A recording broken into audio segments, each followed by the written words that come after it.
गोलू आलू एक गरीब किसान था। वो बहुत ही मेहनती था। गोलू अपने लहराते खेत को देखकर ये सोच रहा था, इस बार खेत की फसल अच्छी हुई है। अगर सब कुछ ठीक ठाक रहा तो सारे कर्ज उतर जाएंगे और मैं अपनी बेटी चुटकी की स्कूल की सारी फीस जमा कर दूंगा। लेकिन भगवान को कुछ और ही मंजूर था। उनसे गोलू आलू की खुशियाँ देखी नहीं गई। शाम होते होते आकाश बादलों से घिर गया और रात भर इतनी बारिश हुई कि गोलू आलू की पूरी फसल बर्बाद हो गई। चुटकी की क्लास टीचर बहुत ही खड़ूस थी।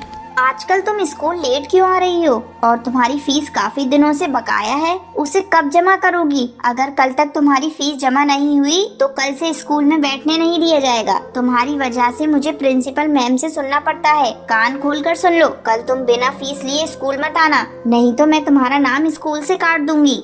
हम लोगों के खेत की सारी फसल बर्बाद हो गई। मेरे पिताजी बहुत दुखी हैं। ऐसे में पिताजी से स्कूल की फीस कैसे मांगूं? तभी स्कूल के एक शरारती आलू बोलता है, मैम इसके सारे बहाने सुन लिए, ये फीस जमा नहीं करेगी, आप इसका नाम ही काट दीजिए। नहीं मैम, मेरा नाम मत काटिए, मैं पढ़ना चाहती हूँ। देखो चुटकी, रूल सभी के लिए एक समान होते हैं। अगर तुमने कल की कल फीस जमा नहीं कराई तो मैं तेरे हाथ पकड़कर इसे स्कूल से बाहर निकाल दूंगी। अपने टीचर की ये बात सुनकर चुटकी रोने लगती है और रोती रोती घर आती है। चुटकी को रोता देख गोलू उससे पूछता है, क्या हुआ बेटा, तुम क्यों रो रही हो? पापा, आप मेरी फीस जमा करा दो। मेरी मैडम रोज बोलती है और मेरे स्कूल के फ्रेंड्स भी मुझे चिढ़ाते हैं। बेटी तू चिंता मत कर, मैं कहीं से भी करके तेरी कल स्कूल की फीस जमा कर दूंगा। तू बस अपनी पढ़ाई पर ध्यान दे। एक दिन वही शरारती आलू चुटकी से कहता है, अरे चुटकी तू मेरे दोस्त बन जा, तेरी सारी फीस मैं जमा कर दूंगा। तू यहाँ से जाता है कि नहीं? मुझे तुझसे कोई दोस्ती नहीं करनी, तू मेरे दोस्ती की काबिल नहीं। अरे चुटकी तू भड़कती क्यों है? मुझसे दोस्ती करके तो फायदे में रहेगी। तू बड़ा फायदे नुकसान की सोचता है। अब तू जा यहाँ से, नहीं तो मैं प्रिंसिपल मैम को बुला लूंगी। जा बुला ले, मुझे प्रिंसिपल मैम का कोई डर नहीं। अरे तू क्यों अपने माँ बाप के पैसे बर्बाद करता है? पढ़ाई कर, तेरा जीवन सुधर जाएगा।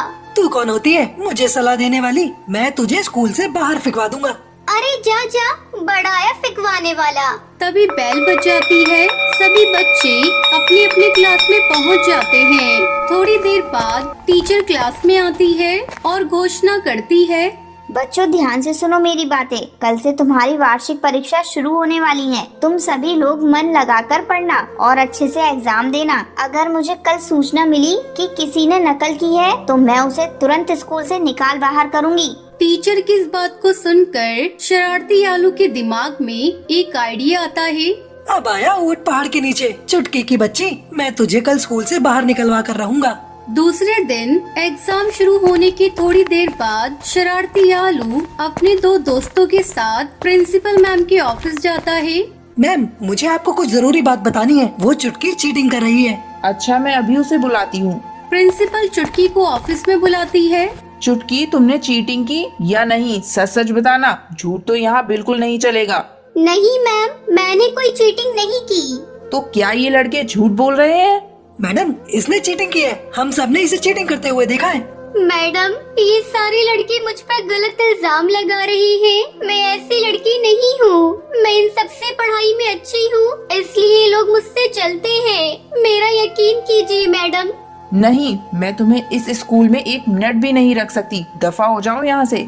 इस तरह चुटकी को स्कूल से बाहर कर दिया जाता है। इस घटना के 2 दिन बाद ही प्रिंसिपल को सारी सच्चाई पता चल जाती है और वो अपने स्कूल से उन शरारती आलू को बाहर निकाल देती है। उधर चुटकी स्कूल से निकाल दिए जाने पर बहुत ही दुखी थी। तभी एक शाम प्रिंसिपल उसके घर आती है।